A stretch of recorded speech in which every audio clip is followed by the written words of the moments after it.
Terima kasih Anda masih bersama kami di iNews Siang. Pemirsa, kenaikan harga kedelai membuat perajin tahu tempe terancam gulung tikar. Ini seperti di Sumedang, Jawa Barat, perajin kehilangan pendapatan hampir 50% dan terpaksa menghentikan usaha mereka.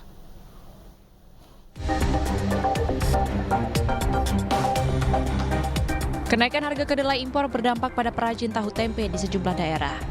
Di Sumedang, Jawa Barat, salah satu perajin tahu tempe terpaksa mengurangi produksi hingga memperkecil ukuran agar terus bisa berproduksi. Sejak kenaikan harga kedelai, perajin kehilangan hingga 50% pemasukan.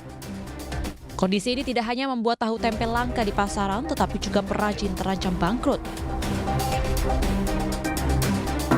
Yang maksimal itu kemarin harga 10.500, baru kita merasakan normal gitu Pak. Paling mahal itu 10.000 lah.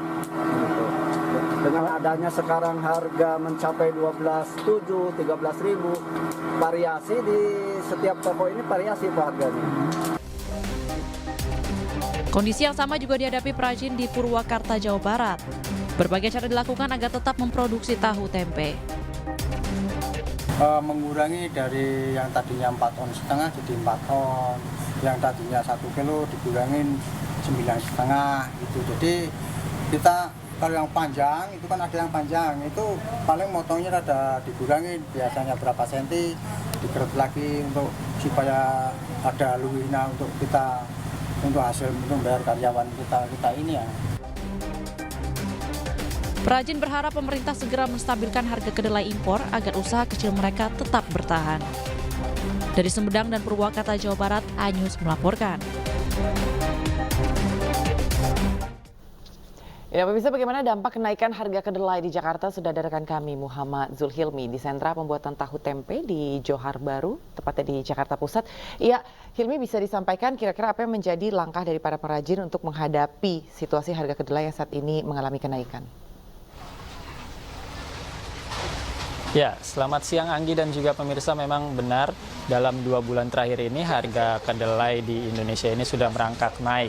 Dan hal itu membuat para perajin tahu dan tempe khususnya di kawasan Johar Baru Jakarta Pusat ini menjerit akibat kenaikan harga kedelai tersebut. Lantas seperti apa keluh kesah dari para perajin tahu dan tempe ini?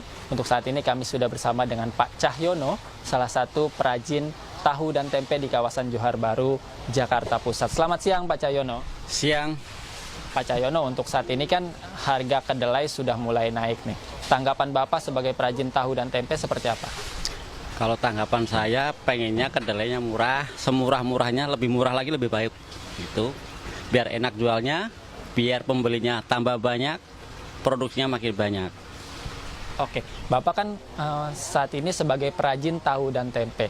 Lantas apa cara Bapak untuk mengakali dengan tingginya harga kedelai ini, Pak? Mengakalinya ya paling saya kecilin, tadinya ukuran gede ya saya kecilin, tadinya tebel saya tipisin, gitu harganya ya tetap aja. Berarti Bapak memilih untuk mengubah ukuran daripada menaikkan harga ya? Iya, mendingan biasa aja, merubah ukuran aja, harga tetap. Terakhir Bapak sebagai perajin tahu dan tempe ini apa harapan Bapak ke depannya dengan tingginya harga kedelai saat ini, Pak? Harapan saya buat pemerintah, buat pedagang kacang-kacang lainnya ya, pengusaha kacang lah gitu ya. Pengennya diturunin harganya semaksimal mungkin lah buat kita bisa makmur, para pedagang-pedagang, teman-teman semua gitu ya, gitu aja. Terima kasih banyak Pak Cahyono atas waktunya. Ya, Anggi dan pemirsa, itulah keluh kesah dari salah satu perajin tahu dan tempe di kawasan Johar Baru, Jakarta Pusat. Dan memang untuk saat ini Indonesia belum bisa memenuhi kebutuhan kedelai dalam negeri. Maka dari itu Indonesia untuk saat ini masih mengandalkan impor kedelai dari luar negeri, mayoritas dari Amerika Serikat, yakni dengan impor sejumlah 1,9 juta ton pada tahun 2022 dan selebihnya merupakan dari negara Kanada, Malaysia, Brazil dan juga negara lainnya, di mana jumlahnya ini mencapai 2 juta ton lebih. Dan tentu kita mendorong pemerintah agar nantinya bisa mendukung petani lokal agar bisa memenuhi kebutuhan kedelai dalam negeri. Demikian Anggi. Ya. Baik, terima kasih Zulhilmi atas informasi Anda. Selamat bertugas kembali.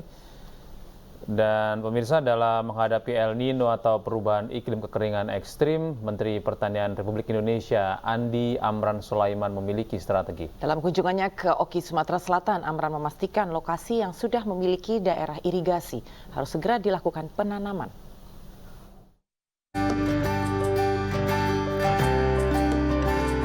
Menteri Pertanian Republik Indonesia Andi Amran Sulaiman di kawasan yang berpotensi untuk pengembangan lahan pertanian, yaitu di Kabupaten Ogan